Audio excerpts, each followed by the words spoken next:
¿Cómo están? Bienvenidos a este hito histórico. ¿Y por qué digo que es un hito histórico? Y estoy muy contenta porque estamos armando historia en la Feria del Libro Independiente de Valparaíso, que es la primera feria del libro virtual en Chile, dadas las circunstancias en las que estamos. Quiero agradecer también a la librería Ruta Books, que nos abrió la posibilidad de generar esta conversación con mujeres poderosas, empoderadas, maravillosas y referentes, cada una en su dinámica, que es similar, pero no es la misma. Y sin embargo tenemos las mismas causas. Entonces estamos muy, muy contentas y agradezco profundamente que hayan accedido a esta insolente, pero muy feminista invitación. Voy a presentar a las interlocutoras que tenemos hoy. Vamos a partir por Nona Fernández Silanes, para quienes no la conocen. Ella se ha autodefinido como actriz por gusto, narradora por hinchar las pelotas, por no olvidar lo que no debe olvidarse, guionista de culebrones por necesidad, chilena incómoda y a ratos rabiosa. De la rabia vamos a conversar más ratito. En el 2011 fue considerada como uno de los 25 tesoros literarios a la espera de ser descubiertos por la Feria Internacional del Libro de Guadalajara. Ha recibido numerosos reconocimientos en certámenes de renombre como los Juegos Literarios Gabriela Mistral y el concurso de cuentos de la revista Paula, así como los premios Altazor, Municipal de Literatura de Santiago y el Sor Juana Inés de la Cruz, entre varios otros. Nona, muchísimas gracias por haber accedido a esta conversación hoy día.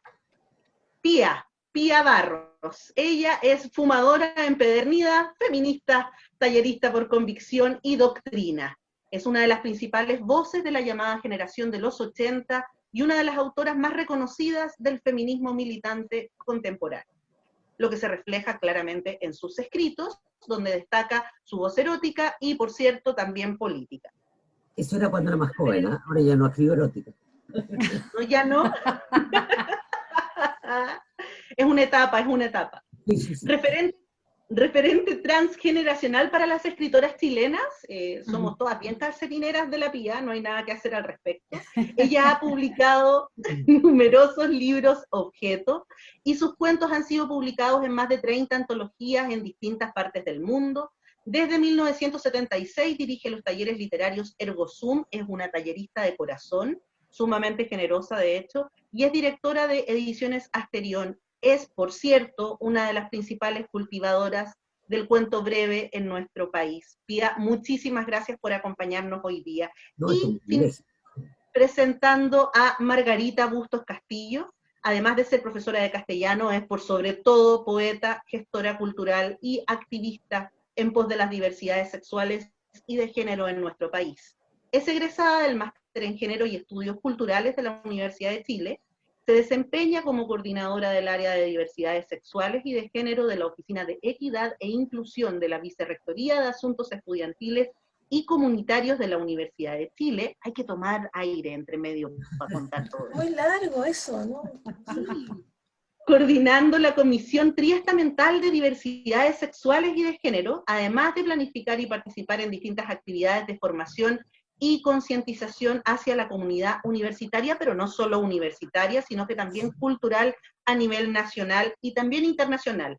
Talleres, charlas, la Margarita es una hormiguita que funciona 24/7. Muchísimas gracias por acompañarnos hoy día en este conversatorio. Estoy contenta y emocionada. Partir con esto es complejo porque hay 3 temas que nos transversalizan a las 4, que son feminismo, movimientos sociales y literatura, por cierto, y esa es la convocatoria que hoy día nos llama o nos evoca. Quisiera partir desde el rango de la experiencia y de todo lo que nos puede entregar por las experiencias previas, con algunas reflexiones desde el feminismo, la literatura y los movimientos sociales en torno a dictaduras y a dinámicas represivas, para qué es lo que está pasando hoy día en pandemia. Pía, cuéntanos cómo estamos viviendo el hoy, mirando un poco las experiencias pasadas. A ver, yo siento que estamos repitiendo algo, debíamos haber aprendido para no haber repetido, pero estamos repitiendo desde los esquemas comunicacionales en adelante, lo mismo que se hizo en dictadura. Hablábamos un poquito antes de esto de la atomización, todo el tremendo avance que hizo el 8M en los 2 últimos años, y sobre todo el último año, lo que significó el estallido del 18 de octubre, y todo esto se ve de repente comprimido, desarticulado y sobre todo aterrorizado de funcionar. Y además se nos vuelve a mostrar como átomos, no como un todo. Y habíamos tenido casi 30 años de perder la pertenencia, de no pertenecer. Todos hablábamos al estilo Claude Lelouch, ¿eh? La política es una forma de actuar en grupo, yo actúo solo, ¿eh? Entonces, de repente empezó a gestarse este sentido de comunidad, esta indignación que era transversal para todas las personas, este sentido de yo pertenezco, yo soy parte de esto, y una pandemia nos dice que tienes que devolver al encierro, y en el encierro te hacen creer que estás solo, y que estás sola, y que estás sole, ¿no? Y por lo tanto, todo aquello que se avanza se retrocede de un modo brutal.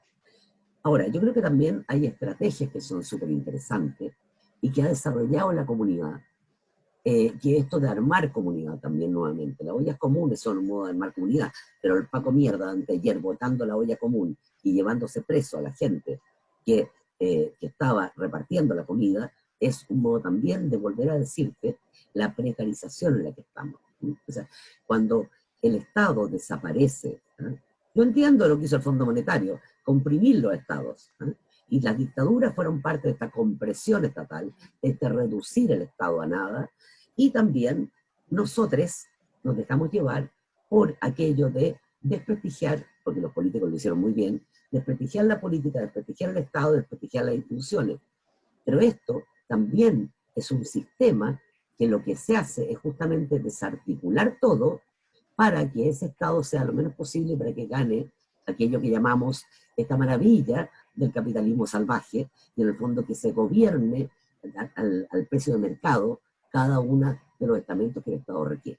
Entonces, creo que es súper brutal lo que se ha hecho, es muy brutal lo que nos han hecho a cada una y cada una, a todas las personas, y creo que también hay, insisto, en las estrategias comunitarias, que se han creado, igual que en dictadura, ¿sí? Por intuición, por apego, porque funcionan las redes sociales. Antes era del vos en la calle, pero en este minuto funcionan las redes sociales y tú armas la olla, armas el sentido de grupo para conversar sobre un tema, y se nos va olvidando una cosa fundamental, que es que tenemos que votar el apruebo, ¿no? Entonces desapareció la palabra apruebo. Tenemos el COVID como palabra fundamental y hemos sacado de nuestras redes aquello que es fundamental también para crear un Estado que nos proteja y un Estado que nos devuelva como comunidad la protección y el apapache, si tú quieres, necesario. O sea, piensen en todo lo que está pasando ahora, por ejemplo, una amiga consiguiendo mascarillas para la gente del psiquiátrico, que es un drama, cosas que no pensamos, ¿eh? Y que debe estar el Estado ahí. El Estado ha desaparecido y lo que tenemos es un clientelismo brutal, súper desenmascarado, con esto de la Van Rieselberga entregando cajitas con logos y otros diputados y senadores y todo, que es esto de volver a crear algo que es, ojo, es de antes de los 60, y es la creación del clientelismo político. Y los alcaldes y toda esta gente poniéndose esta cosa patética de sacar un camión de la moneda ayer. Y nadie cuestiona, y van los medios. Yo que los medios los castigo y no pongo nada, porque es una vergüenza lo que estamos permitiendo que se nos haga. Pero también, ojo, también estamos rearmando un tejido social a través de redes, a través de esta misma instancia, por ejemplo, es una rearticulación de un tejido social que nos están desmembrando. Y creo que la rabia que estamos juntando, porque esta rabia es mayor que la que teníamos, ¿eh? Se une al problema de la dignidad, porque, ojo, el hambre es cuando ya no tienen nada más que perder. O sea, si tenías que perder antes, en el fondo, tu ser, ¿ah? Y tu esencia, este era un país que tenía zapatillas Nike en la pobreza. Era una pobreza estructural, mucho más cultural que de otra índole, y se disfrazaba las desigualdades. Pero ojo, este es un país ahora que tiene hambre. El hambre hace que sea un pueblo muy peligroso. Y si no, insisto, pregúntenle a María Antonieta lo que pasa con un pueblo con hambre. Mm. Ese es un factor recurrente desde que salió esta proyección contundente, silenciadora desde las conciencias de manera tan abisal, diría yo. Es esa única palabra que nos remeció a todos y que consiguió visibilizar en el edificio Telefónica un sentido de urgencia y un sentido de llamado tan potente. Y bueno, podemos ahondar también en el sentido de censura que al día siguiente ocurrió, que fue absolutamente funesto y que es sumamente violento por lo demás, desde las estructuras violentas patriarcales. Pía. Un detalle, una cosa importante. Hay que acordarse que también fue el hambre en los 70, que también fue el toque de queda, las 2 horas para comprar. Todo ese hambre y toda esa circunstancia hizo que se creara, por ejemplo, en la banda La Esperanza, que era el grupo de la bandera que subían en las micros a dejarlos lavados al barrio alto, que se crearan las amasanderías y los talleres de pan, hizo que se agruparan las mujeres para responder en un minuto en que los hombres estaban presos, detenidos, desaparecidos. Entonces, esa agrupación de mujeres es también la que se está creando. Las ollas comunes no fueron creadas por señores, están mujeres armando sus ollas y compartiendo. Y a partir de la olla, de resolver, aunque sea por una tarde, el problema del hambre, ojo, eso es un ejemplo. Somos una comunidad en marcha, y esa comunidad en marcha es altamente peligrosa para un Estado que ha hecho desaparecer el problema del Estado y el concepto de Estado. Perdón, no quiero acaparar. Sí. Nona. Sí, sabes que primero que nada quiero agradecer a la feria que ocurra, ¿cierto? Que esté ocurriendo. Me quedé con esa antes de hablar. Gracias a ti, Eva, por convocarnos, gracias a la librería, gracias a la feria. Yo creo que estamos viviendo momentos tan difíciles. Yo creo que esta semana ha sido muy ruda por todo lo que estamos hablando. Probablemente la más ruda de toda esta crisis sanitaria. Entonces creo que instancias como estas son no solamente importantísimas, sino que nos sostienen. Creo que es tremendamente valioso que no claudiquemos, que sigamos, ¿no? Y que nos sostengamos unas a otras, unos a otros también, unos a otros. Quiero hacer eco un poco de lo que decía la Pi, de lo que tú estás ahí apuntando, porque efectivamente creo que estamos viviendo un momento tremendamente feroz, porque todo lo mediático y todo lo gubernamental nos apunta a esta situación, a estar completamente atomizados, a olvidarnos de todas las grandes ganancias que hemos tomado, ojalá que queden atrás y efectivamente a que el rumbo que ya habíamos, o que no quiero hablar en pasado, porque la verdad me sabe mal hablar en pasado, pero el rumbo que tomamos quede como desdibujado, ¿no es cierto? Que el gran objetivo de una nueva constitución, tener una nueva constitución, pareciera que es una estupidez. Eso nos han querido meter en la cabeza ahora porque hay demandas que son más importantes y que pareciera que no tienen nada que ver con la constitución. Pero sabes que yo quiero relevar que nosotros no hemos dejado de estar en una revuelta. La revuelta social sigue viva. Yo lo digo cada vez que puedo, cada vez que tengo una instancia.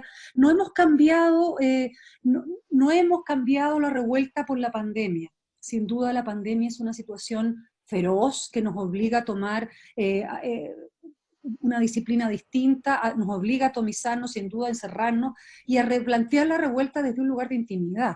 No podemos salir a la calle, no podemos ir a quemar nada, no podemos ir a gritar, evidentemente no se puede. No podemos tomar el contacto físico ni nutrirnos de esa efervescencia colectiva que estábamos teniendo diariamente en la calle, que se hace muy grande, o sea, se hace muy importante en un momento una revuelta. Ahora no tenemos eso, pero tenemos la posibilidad y la hemos ejercido de articularnos de todas maneras y de seguir conversando y de seguir articulándonos y de seguir manteniendo la llama viva. Creo que esta instancia es parte de eso, como decía la Pía, y creo que es algo que no tenemos que perder nunca en la perspectiva. Yo reconozco que a ratos nos hemos mareado porque lo que ha ocurrido es tremendo, jamás en mi vida pensé que iba a vivir una pandemia, creo que nunca había puesto la palabra pandemia dentro de mi imaginario de palabras, de lenguaje. No sabía lo que era, no sabía lo que significaba, no sabía lo que... Eran como historias antiguas, las antiguas pestes que nos contaba la abuela, no era parte de una realidad. Entonces creo que es lógico que vivamos una etapa de desconcierto, donde no sepamos qué hacer, donde veamos las noticias, no entendamos cómo seguir adelante, pero creo que ya después de esta semana, después de todo lo que hemos vivido en estos 2 meses, y después de la crudeza de esta semana, que lo único que ha hecho es terminar de relevar y de explotar de alguna manera como todo aquello por lo que estábamos exigiendo y gritando en la calle no es parte de un pasado, simplemente se renueva un poco ¿cómo decirlo?, el malestar, se renueva la sensación de orfandad, se renueva la rabia. Creo que lo que viene ahora es un proceso de solamente pensar y tener claridad de cómo vamos a salir en unos meses más y vamos a dejarla cagar, porque efectivamente esto lo único que ha hecho es terminar de confirmar todo lo que ya sabíamos. La caja de Pandora se abrió, es así de simple. Todavía podíamos tener, nosotras no, sin duda, pero podían haber ciertas dudas si efectivamente la desigualdad era tan feroz como la estábamos planteando. Y no hay ninguna duda, lo estamos viendo en la calle, estamos sosteniendo el país a punta de ollas comunes, lo que es de una tristeza feroz, esto que la política de la solidaridad sea finalmente lo único que nos sostiene, que sea la única salida para que la gente no se muera de hambre. Encuentro que a estas alturas del partido, en el año 2020, es de una ferocidad impresionante. Creo que hemos vivido momentos tan dolorosos. Yo, la verdad, bueno, lo conversábamos un poco con las cabras antes de entrar al panel y hablar con ustedes, con el público, pero esto es desarmador, esto es, por lo menos para mí ha sido emotivamente tremendo, es imposible no irse al suelo con esto. Y si esto no nos sirve para reanudar un poco la rabia, para tener claro cuál es el objetivo final, no sé para qué cresta puede servir, esa es la verdad. Entonces creo que el llamado es súper claro, ya no hay duda, o sea, es súper claro lo que tenemos que hacer, y es súper claro que no tenemos que soltarnos, no tenemos que soltarnos. Si hay urgencias, que las hay, por cierto, y muchísimas, y hoy quedan súper al desnudo y súper expuestas todas estas urgencias que tenemos como sociedad, hay algunos grupos que todavía están aún más invisibilizados, y ahí Margarita tiene bastante que decir al respecto, porque desde los movimientos asociados a las diversidades sexuales, a las diversidades de género, hay algunas palomitas con alitas rotas, como metafóricamente lo comentó Lemebel en su minuto y tantos otros, ¿no? Y el hambre en situación de pobreza en comunidades de diversidad sexual es aún más potente porque hay una dinámica social de discriminación y de relegación que es sumamente violento y es más violento todavía. Y es súper antifeminista por lo demás, el mantener esa segregación. Margarita, ¿nos puedes contar un poco al respecto? Sí, pero lo primero me gustaría agradecer a Ruta Books por generar este espacio, a ti, Eva, por invitarnos a participar de esta conversación, y al FLIP, que a través ahí del trabajo de Gladys González y también del equipo que está con ella, posibilita y sostiene, hablando de toda esta precariedad de la que estamos hablando, una precariedad que no se entiende si somos un país que está en la OCDE, y que no se entiende si se supone que estamos en democracia, aunque tenemos la dictadura de Guzmán encima, y evidencia y desnuda toda la falta de políticas públicas y la cáscara Estado de la que nos habló hace un rato Pía. Agradecer entonces que se sostiene esta Feria del Libro del Paraíso, que siempre se había hecho presencial y que ahora estamos llegando a ustedes a través de este formato, pero esperamos que se sostenga también, no solamente con que participemos este sábado y domingo de cada una de las iniciativas y el programa que está ahí, sino que también con los libros, que estamos hablando del hambre, pero también está el hambre de conocimiento, el hambre de pensar, identificarnos también con esas representaciones que pueden estar en cada uno de los mundos, de cada uno de los géneros, que están formando parte a través de las editoriales de esta Feria del Libro en Valparaíso.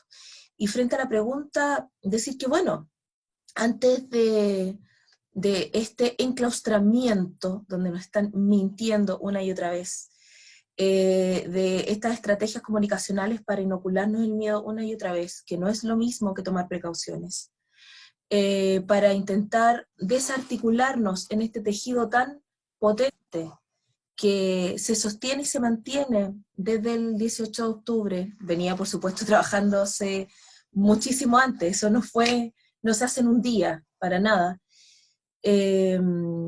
Y en este desplazamiento territorial, de mirarnos en los territorios, porque la gentrificación sí cooperó a la médula acá, tratando de mantenernos a todos atomizados y sin mirar a través de esta selva de cemento, y ahora sí aprendimos a mirarnos de nuevo y a escucharnos. Y en ese aprender a mirarnos y a escucharnos nos dimos cuenta de que somos una sociedad diversa, tremendamente desigual en esas diversidades, porque si sales de la heteronormatividad y si sales de la cisnormatividad, opera sobre ti permanentemente una serie de violencias. Pero si eso además lo cruzas con clase, con etnia, con raza, con el hecho de ser una persona en situación de migración, es mucho más violento todavía. Y entender que también, como señaló Nona recién súper claro, no nos hemos soltado, no nos vamos a soltar, nos inoculan esta palabra de pandemia, pero la lucha, el movimiento social sigue. Por ejemplo, acá tenemos, por una constitución feminista, una serie de propuestas que dialogan con las distintas interseccionalidades, con la exigencia, estamos hablando de una nueva constitución feminista que por supuesto entiende que tiene que ser plurinacional, que entiende también que tiene que haber voz ahí de las disidencias sexuales y de género, y que por lo tanto, lo primero, una de las cosas más atroces de la constitución de Guzmán que tenemos es esa idea de familia, que es una idea de familia que por supuesto excluye a, no sé, el 99,9% de las familias de este país.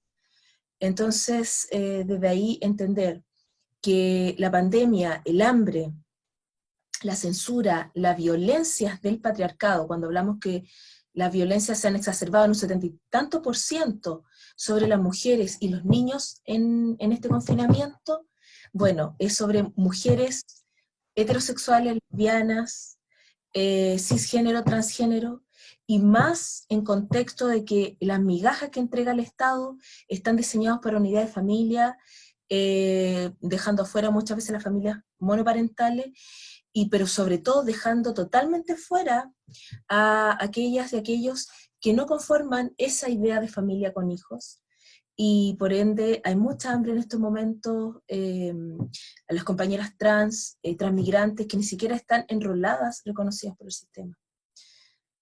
Y ahí es que sostener, ahí ha sido muy importante el trabajo de las organizaciones LGBT y Q+, que han levantado los propios catastros para ir en ayuda y para tratar también de hacer que este asistencialismo, en torno al cual estamos en contra, pero por último recoja, sean catastradas las compañeras y reciban algunas ayudas mínimas que, como digo, parecen migajas, porque no está tratando el Estado en estos momentos, de nuevo, como si fuéramos todos peones de un gran latifundio y nos están dando fichas. Eso, lamentablemente. Sabes que yo quería agregar algo en relación a lo que decía la Margarita, se me acordó, y que quiero ponerlo también acá como punto de la conversación, sobre cómo de alguna manera se nos ha ido reprimiendo y se nos ha ido encapsulando, y cómo las violencias contra las mujeres se han vuelto tan feroces, como el nombramiento de la nueva ministra. O sea, el nombramiento de la nueva ministra. ¿Qué es eso por la cresta? ¿Qué es eso? Yo creo que es tan brutal lo que sufre, después de evidentemente toda esta revuelta social no hubiese sido lo que está haciendo, porque no quiero hablar del pasado, lo que está haciendo si no es por el feminismo. O sea, la última gran marcha que tuvimos, marcha histórica, el 8M, antes de encerrarnos, es una marcha histórica a nivel planetaria del feminismo. Y nos ponen una ministra de partida que no tiene idea de lo que es trabajo en el área, ¿cierto? Una ministra que ha tenido dichos claros de negacionismo, dichos claros de racismo, que trabajó en el equipo de Morandé con compañías, que te juro que yo cuando leí esa parte del currículum de la ministra, yo me voy a creer, es Y una Mecano. burla, es, claro, Y y de Mecano, Mecano. también O sea, bailan, sí, los sí. programas más misógenos de la historia de la televisión, yo creo que mundial, ni siquiera chilena, y la ponen a ella. Y ha hecho unas declaraciones que son realmente de patio. Y claro, eso es pura violencia y es negar todo un trabajo que ha hecho el feminismo, no en este último tiempo, hay que decirlo, desde hace décadas, que ha explotado de manera feroz en este último tiempo. Entonces creo que es como, quiero reforzar esa idea de juntar rabia, solo para que quede ahí como anotado los tics que hay que ir haciendo, porque me parecía importantísimo mencionarlo acá. Insisto Es en súper algo, importante, po. el rollo, perdón, cuando vemos el regalo para la humanidad que fueron las tesis, lo que provocaron esta catarsis mundial, Mm. van, y en nuestro país, en vez de darle el premio a las tesis por haber hecho, de hecho, que merecen todos los premios Nobel y todas las cosas, este grupo de chicas que lograron poner de pie a millones de mujeres en el mundo, ¿eh? Y tú vas y pones una ministra que en el fondo lo que hace es desmantelar todo el discurso que hay ahí, y es desarticular todo lo que hay. Y también, qué triste que una mujer, todavía queden mujeres que se presten para esto y que tengan ese nivel de cerrazón de mollera. Digan lo que digan de Isabel Pla. Isabel Pla entró de una manera y salió de otra del ministerio. Sí, sí, Ella renunció. Ojo, podemos tener muchas cosas contra Isabel Pla, sí, pero lo sí. principal que tenemos es que Isabel Pla no se jugó el pellejo por las víctimas mujeres del 18 de octubre. Pero en términos reales, una ministra que entró y a la semana ya había cambiado su discurso porque estuvo en contacto con un país que no conocía y con una realidad que no conocía. Entonces, pero vemos esta otra que lo único que ha hecho es potenciar en sus declaraciones ese nivel de pérdida y yo insisto en esta pérdida social, en que lo que hace es generar una mayor violencia estructural de parte del Estado, o sea, de parte de un gobierno, y transformar eso en una política de Estado. Eso me parece de un riesgo y un peligro tremendo. Tremendo. O sea, no tenemos ministra, y esa mujer No. que sea quien es, y espero que en algún minuto se entere de para dónde va la micro. Pero hay tantas también de nosotras que todavía no entienden lo que significa concientizar, entender, permanecer, ser en otras y ser las otras. Todas somos la misma. Yo creo una cosa súper personal y hueón, pero cuando yo empecé en esta historia y era muy chica, yo pensaba que yo era la loca de la casa. Y yo pensaba que yo era única, estaba sola, y estaba absolutamente destruida, y era absolutamente lo que quería parecerme a las demás, y hasta me depilaba y no tenía pelo, porque todas las demás se depilaban. Toda esta cosa era Rusia y no tenía pelo. Todo esto de esta permanente no ser y querer ser como las demás, con el paso del tiempo me di cuenta que todas éramos la loca de la casa y todas teníamos que fingir el personaje. Cuando llegamos a entender de que somos un personaje que tenemos que dejar de lado porque queremos ser también esa loca como todas las demás y que no estamos solos y podemos abrazarnos sin soltarnos, como dice la Nona, que es una cosa súper importante, tú empiezas a entender que todas las otras te habitan, que todas nosotras somos habitantes de otras también, y que eso es súper importante. Cuando el sistema a unas pocas les dice que ellas lo están haciendo bien, yo pienso en la ministra y pienso en tantas mujeres, la Hoffman y otra, y la Van de Selberga, etc.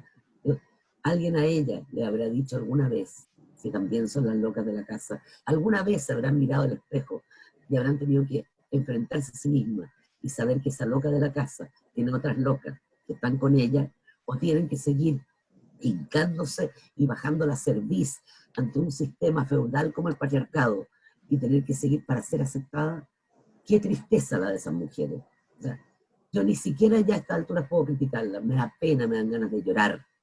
Me dan ganas de llorar compartir género con mujeres que se niegan a ser mujeres. Ay, Pía, qué generosa eres, Pía. Eres Sí, generosa. porque yo quiero reconocer que a mí me da rabia. A mí también, weón, Pertenecer a la misma matarla. especie, incluso. A ver, ojo, Por el nivel de sexismo, de negacionismo que sabemos que tiene Santelice en su discurso, en lo que no solamente dice, lo que hace. yo siempre pienso, ellas algún día, es como cuando uno cumple 40 años y se mira en el espejo y dice, ¿qué hice? ¿Valió la pena que haya pisado el planeta? Yo digo, ¿cómo no van a tener su...? Yo por lo menos cuando cumplí 40 años tuve un remesón muy grande, de eso hace 24 años, y dije, ¿valió la pena que haya pisado el planeta? ¿Por qué vine a la Tierra? ¿Por qué estoy aquí? ¿Habrá valido la pena algo? Y se publicaste, no me acuerdo cuántos libros en ese momento. Sí, pero entonces, y de repente dije, bueno, pero he trabajado con mujeres y he cambiado la vida de algunas, no serán tantas, pero al haberlo hecho, valió la pena. O sea, por lo tanto, en un poco o algo, logré que eso, digo, ¿cómo estas minas no van a tener sus 40 años, su minuto de espejo? Y yo digo, qué pena por ellas, porque qué triste cajón, y que sea en el último momento, cuando tengáis el estado de lucidez, diga, ¡ah! El cielo no existía, tenía que haberlo hecho aquí. Eso. Claro. En el fondo es como un amiga date cuenta, pero amiga date cuenta desde lo más profundo. Sí. Claro, porque te van a matarte, lo masculina que eres.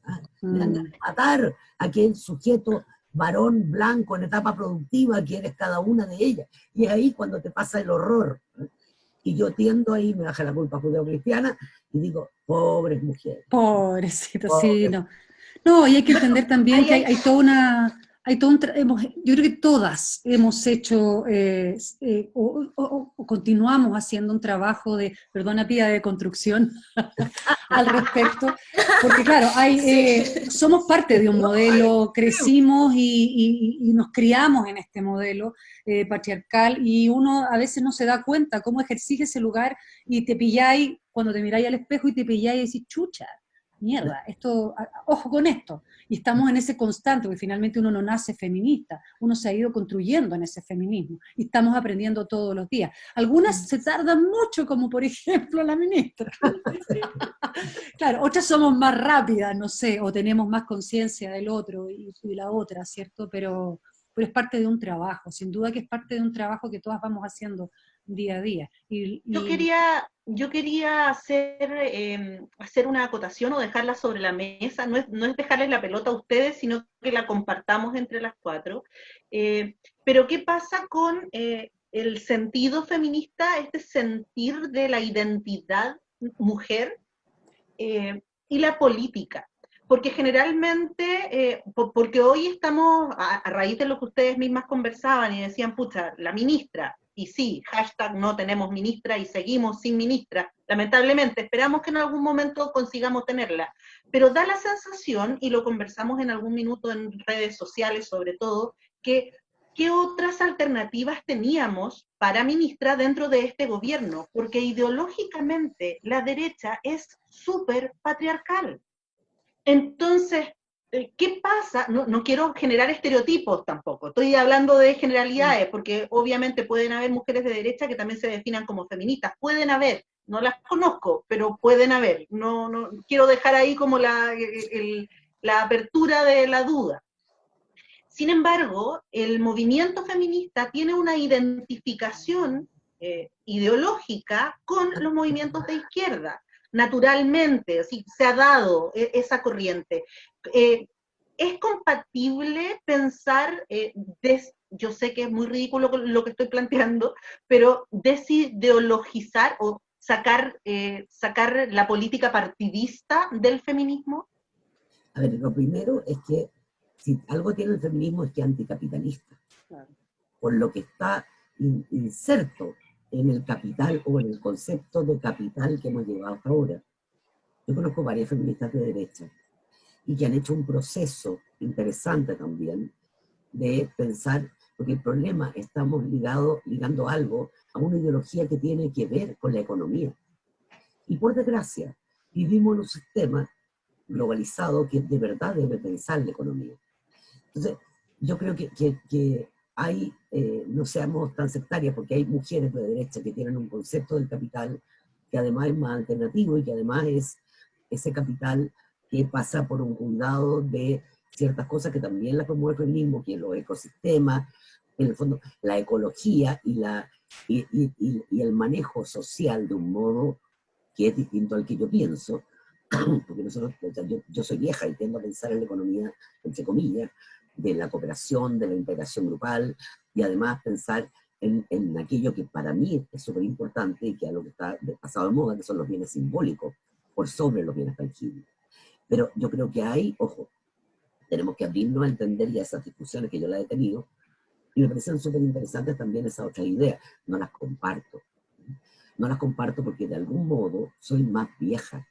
Y yo, al ser vieja, he vivido muchas cosas, 2 siglos, estar entre 2 siglos y tener más tiempo en el siglo anterior que en el que estamos viviendo, hace, o sea, 2/3 de mi vida los pasé en el siglo pasado, y el siguiente tercio lo estoy en este siglo. Entonces es para mí más complejo llegar a creer en algo, porque lo que he visto como proceso, y esto cíclico, me parece que, claro, desarticulo todo el concepto de capital y lo que viene como el capital, y que me parece intrínsecamente perverso ese modo de mirarnos, pero también no conozco, no he visto otro sistema que haya funcionado y al cual podamos adherir. Ahora, sí veo que hay en este momento mujeres que vienen de ese mundo y que sin embargo logran coordinar y articular un concepto distinto y menos feudal, entiendo la palabra feudal, pero menos feudal también de ese capital. Yo creo que es interesante, esa es una discusión por verse, pero también cuando hablamos del feminismo, creo que es importante entender que hay muchos feminismos. Lo que hablábamos mucho antes de empezar esta reunión también, tiene que ver con este concepto de los múltiples feminismos. Cuando, no quiero poner el lugar, porque bueno, si alguien lo está viendo me van a retar después y estoy contando cosas privadas, pero en un grupo de mujeres, un campamento de aquí, yo voy y les pienso y le hablo de lo colonial y todo, y me mandan a la creta y dice, ustedes usan palabras muy raras. Le digo, esto lo viví hace 30 años atrás discutiendo y hace 40 años también. Hay tanto feminismo que la señora que va y le saca 2 cachuchazos a la cabra para que se entre a la casa y no esté en la calle y no caiga ni en la red de la prostitución ni de la droga, también está haciendo feminismo a pesar de usar un arma, que es el cachuchazo. O sea, y no puedo decirle yo que es menos feminista que yo. Yo los feministómetros, ¿para qué te digo por dónde pueden guardarlo? Pero creo que hay tantos feminismos que conviven y tantos feminismos a los cuales inclusive yo no comparto. Hay otros que son ultra radicales, que tampoco comparto, pero respeto. Y creo que todos esos feminismos, todas esas diversidades son imprescindibles. O sea, creo que nos faltan muchos más feminismos, incluyendo este feminismo, de poder hablar con estas otras feministas, que son desde otro lugar, y que también tienen un aporte, y en lo cual, tal vez, desde este, que son un grupo menor, por suerte, porque la derecha siempre sabemos que no me gustan, y la izquierda me gustan más, pero desde ese otro feminismo también podríamos llegar a articular, si nos juntáramos, si logramos conversar y no creerle al patriarcado de este muro divisorio, podríamos llegar a inventar el sistema ideal, ¿no? El sistema ideal de gobierno para un mundo que sea mejor, y en lo cual todas las personas seamos imprescindibles, y donde nadie sobre, que es la articulación principal del feminismo. ¿Sí? Ahí sí.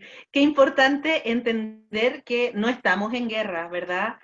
Porque hablamos tanto de batallas y de guerra, y se nos ha llenado el imaginario durante las últimas semanas a raíz del tema de la pandemia con estos conceptos tan belicosos asociados a la identificación, desde este llamado a luchar todos juntos, pero identificando enemigos reales o imaginarios. Entonces es súper complejo porque eso es súper patriarcal también. Quisiera complementar además lo que comentaba la Pía, y quisiera vincularlo al mundo de la cultura. Hoy día la cultura está viviendo un proceso de crisis súper potente, y eso es algo que me encantaría que abordáramos dentro de la conversación. Me queda al pendiente todavía, eso sí, escuchar a Margarita y a Nona respecto de política y feminismo, ideología y feminismo. Quiero que no perdamos ese hilo, pero quiero dejar sentado que luego sería súper bueno que conversáramos respecto del rol de la cultura, porque además las cuatro somos miembros de Autoras Chilenas, de AUCH, y desde allí generamos una voz súper potente desde el feminismo, apoyando y generando la instancia de conciencia de la crisis en la cultura en la que estamos hoy día involucrados. Pero no desde la cultura en cuanto a cultura, sino desde los fondos asociados y la prioridad que le damos en la estructura social al mundo cultural. Eso. Nona, te escuchamos. Sí, mira, solamente quería acotar, la Pía fue súper clara en relación al tema anterior, ¿no? Yo creo que la Pía fue súper clara, no hay mucho más que decir, pero recordé un tuit que mandó la Lilian Flores, que me dio mucha risa en relación al ministerio, porque toda la gente estaba diciendo, claro, no les gusta porque es de derecha la ministra, ¿no? Y la Lilian decía, sabemos que no tienen gente, pero esto... Y a mí me dio mucha risa porque creo que es lo que envuelve. Nosotros evidentemente sabemos que no vamos a tener una ministra feminista, anticapitalista. No la vamos a tener.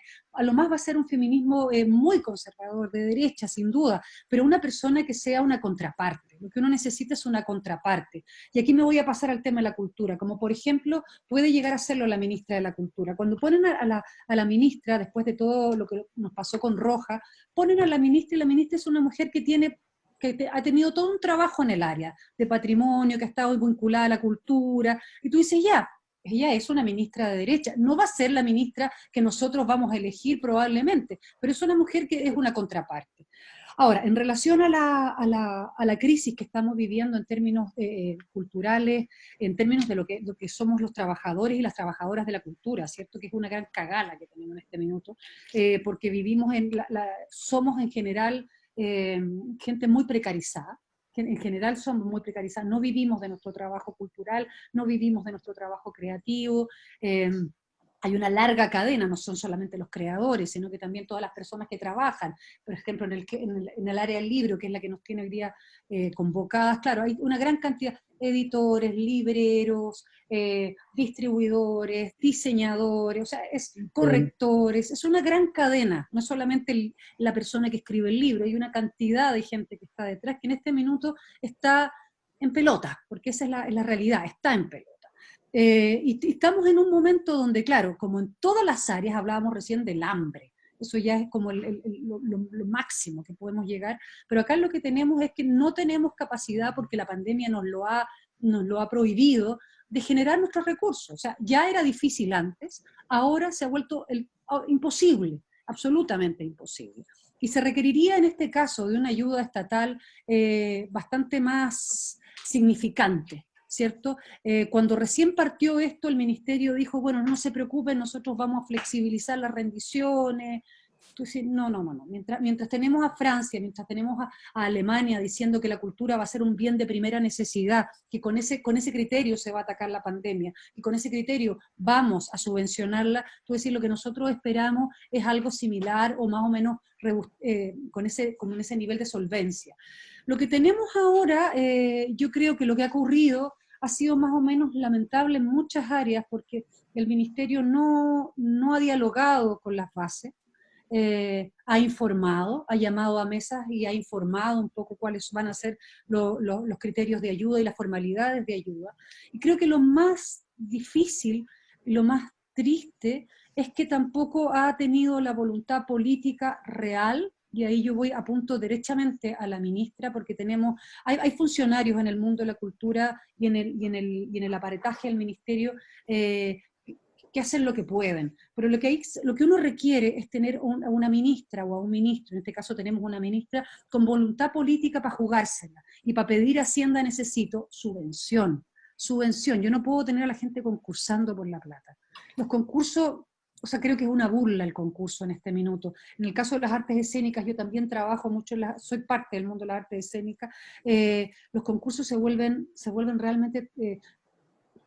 es un chiste, da rabia, es como para juntar más rabia. Y además con la política con la dinámica de las ventanillas abiertas, que esto es, postula lo antes posible porque se va a acabar la plata. Entonces además es con el talón, o sea, con la pistola en la cabeza, lo que lo vuelven aún más triste, aún más humillante, aún más difícil. Entonces creo que En mi manera de verlo, la situación con el ministerio ha sido compleja, ha sido difícil, ha sido triste, ha faltado voluntad política como para asumir de verdad la crisis como realmente es en el mundo de la cultura. Hay museos que si yo no les llega plata este mes, van a desaparecer. El Precolombino es un museo que no tiene plata para seguir funcionando, por poner un museo con el que tengo cierta vinculación. Los cabros no tienen. Hay teatros que ya no van a poder seguir, es así de simple. Lo mismo pasa con las librerías. Ahí requerimos subvenciones, así de simple, y una subvención clara que tenga que ver con las personas que necesitan la plata. Tal cual como ha administrado la plata el ministerio, la plata no va a llegar necesariamente a la gente que más la necesita. Dale, Pía, dale. Es que, perdón, 5 segundos. Solo contar una anécdota muy corta. En el 73 tiraron los presos en Landalien y en varios barcos que eran de la Sudamericana de Vapores, ustedes saben, el señor Ricardo Claro y yo. Y tenían los presos abajo, iban rumbo a Antofagasta, etc. Y los milicos le tiraron una olla de poroto al suelo, o sea, la comida al suelo del barco, para que se empujaran y pelearan por los rastrojos de comida. Los 15.000 millones del ministerio también lo tiraron al fondo del barco, para que todos los grupos que trabajamos en lo creativo estuviéramos peleando por esa migaja, una olla de porotos que no alcanza para todos, y para que se maten entre los grupos, diciendo quiénes lo necesitan más. Y yo creo que esa precarización es, para mí, yo hice la misma asociación, acaban de tirar 15.000 millones, ¿no? Y dice, ¿qué harta plata es? Es nada. Y en nada por toda la precarización que se implica. Pero ojo, estamos peleando por una olla de porotos que no alcanza para todos, ¿no? Y peleándonos entre nosotros iba a terminar sin alcanzar para ninguno. Exactamente.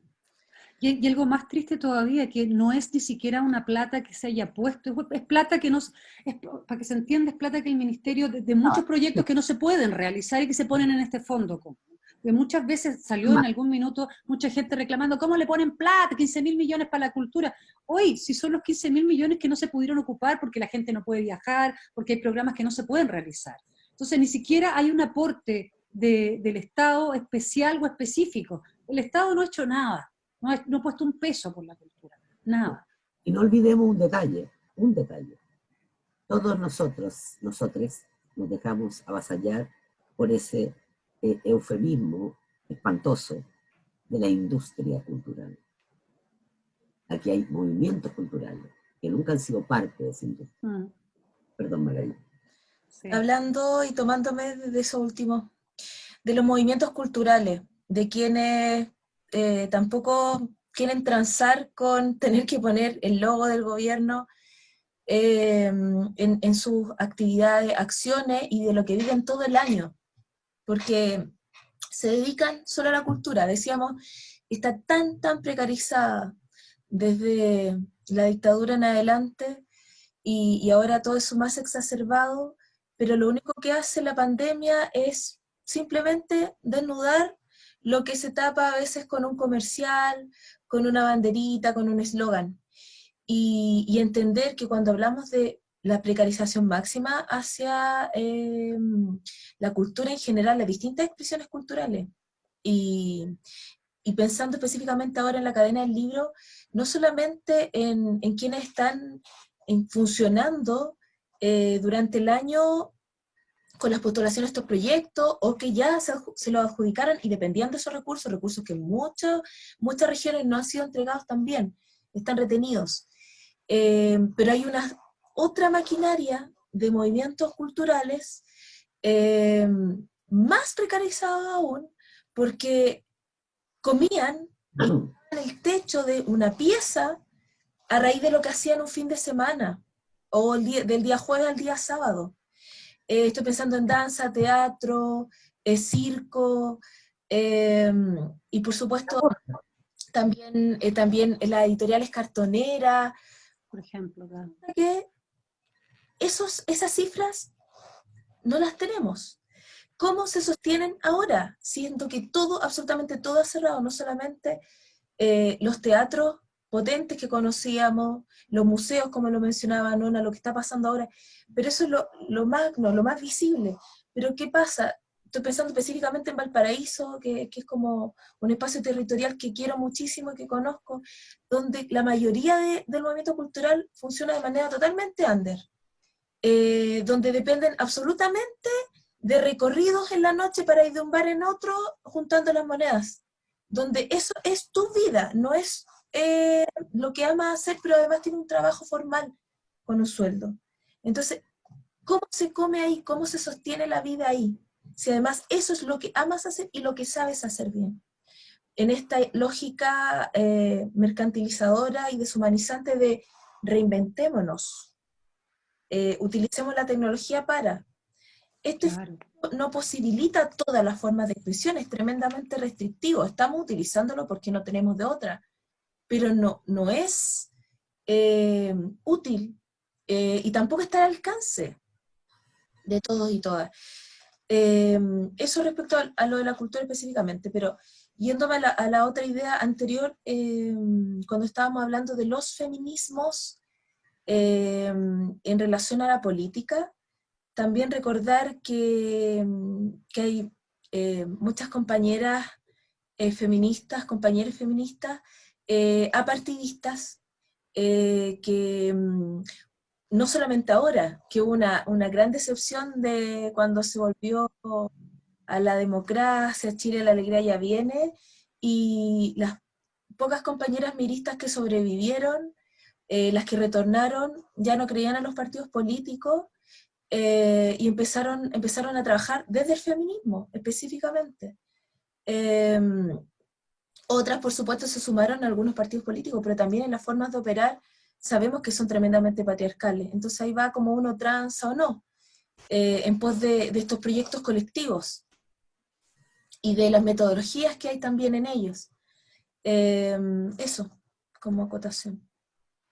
Yo quería, cuando hablaban de los... Ojo, yo me sumé y soy parte de la fundadora de un partido feminista que tiene todas las deficiencias, porque la Constitución, por ejemplo, impide que el partido feminista tenga solo mujeres.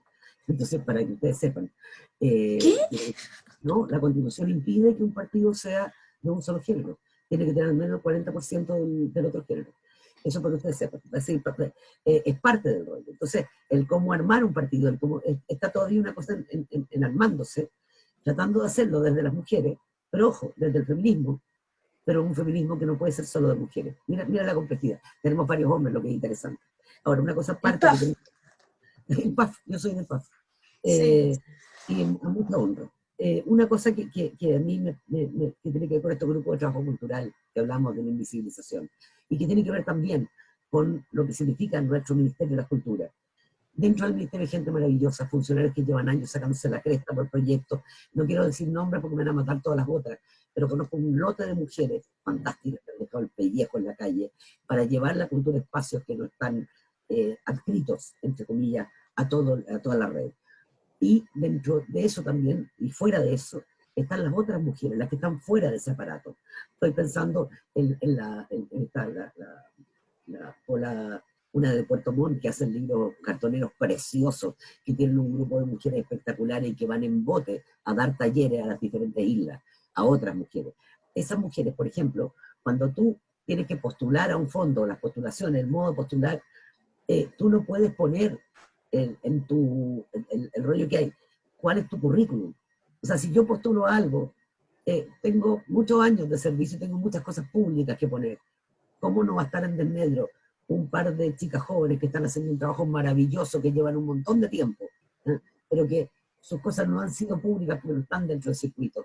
Los modos de postular, los modos de matarnos entre nosotros sin darnos cuenta, los modos en que el registro de lo que te dice, cuando yo soy evaluadora muchas veces, entonces esto de evaluar, y tú miras la evaluación que tienes que hacer y la pauta de evaluación, lo segregada que es, géneros que no aparecen siquiera, la microficción, que es lo fundamental de hoy en día, que se mueve en todas partes, y ni siquiera aparece y dice, no, es muy poco, 20 páginas te piden como mínimo para postular, en microficción con 20 páginas hago 3 libros, o sea, es absurdo eso. Entonces, cuando tú te pones 28 líneas, tanto, entonces, esto es absurdo. Todo está funcionando, insisto, igual que el Vaticano, con 100 años de retraso, cuando aprobaron la píldora donde ya venía otro mundo. O sea, no, es absurdo. Todo lo que vemos es un elefante como el Ministerio de Educación, un elefante que funciona con demasiados años de retraso. Y ese elefante es un aparato que pisotea muchos otros aparatos y muchas otras formas de subsistencia, que, ojo, muchas son de mujeres, la gran mayoría. La precarización de las bibliotecarias, que se sacan la cresta para lograr tener, y otras que te dicen, no, pero esos libros son muy chiquititos, no nos caben en la biblioteca, se pierden. O sea, la cantidad de cosas que hay en el mundo de la cultura, insisto, volver a, no es volver, es repensarnos, y repensarnos en una sociedad donde, insisto, todas las personas y todo ese producto cultural sea imprescindible y tenga cabida en el ámbito de lo social. Y eso pasa por desarmar aquello que nos instalaron en la cabeza, que es la industria cultural. Hay que irse a los movimientos culturales. Valparaíso, Valdivia, Puerto Montt, estoy pensando, Antofagasta, Concepción, para claro. que te explique, eso es un movimiento en sí, siempre lo ha sido. Pero, una nación aparte. Claro, otra... Sí, ellos se consideran totalmente de esa manera. Cada uno de esos grupos, que no son grupúsculos, como decía un güey antiguamente, cada uno de esos grupos lo que hace es generar un piso social que tenemos todos, ¿eh? Y que ese piso social es parte de ese discurso, de esa pelea, de esa discusión intelectual que nos hace enriquecernos. Esto de Santiago no es Chile, es fundamental, o sea, empezar a ver todo este tejido que hay, que es maravilloso y del cual no hay relevancia, no hay importancia, y ese es el tejido que está hoy en día muriendo de hambre. Lo mismo dice la gorra, el sistema de la gorra, la venta, la feria del libro, las pequeñas editoriales que pasan por hacer sus libros a mano y venderlos uno a uno, la discusión, todo esto. La mayoría de nosotras tenemos otro trabajo. Yo agradezco al Cosmo haberme inventado mi oficio hace 40 años y ser tallerista. Y puedo vivir todavía precariamente como ustedes quieran, pero tampoco necesito grandes cosas. Me he visto en la Romusá, etc. Pero la mayoría de nosotros tenemos que buscar cosas, ¿no? Formas de sobrevivencia. Y hay otra gente que depende de eso para la pieza, del monito que logró vender la ilustración, ¿no? Que es otro tema que no está puesto aquí. El mundo de todas las artes es un mundo que hoy en día está muy precarizado y somos muchos, somos cientos de miles los que estamos en eso, y somos cientos de miles quienes están en la calle también en esa precarización. Y ahora, ¿cómo hacerla? No tengo idea, pero ¿cómo hacer el catastro para que esas personas que son artistas tengan acceso a la puta caja de mercadería, a lo que venga, porque de verdad las migajas del gobierno, lo que sea, pueden servir no para el clientelismo, sino simplemente para salvar una vida. Hay gente que va a morir de hambre. Sí. Creo que nuestro diálogo ha girado, si bien hemos hablado de feminismo, de movimientos sociales y, por cierto, de cultura, más allá de solo la literatura, tenemos un epicentro hoy día que nos duele y nos remece, como si fuera un terremoto, y estamos acostumbrados a los terremotos, pero parece que a este terremoto no tenemos como diantres acostumbrarnos, y es el hambre.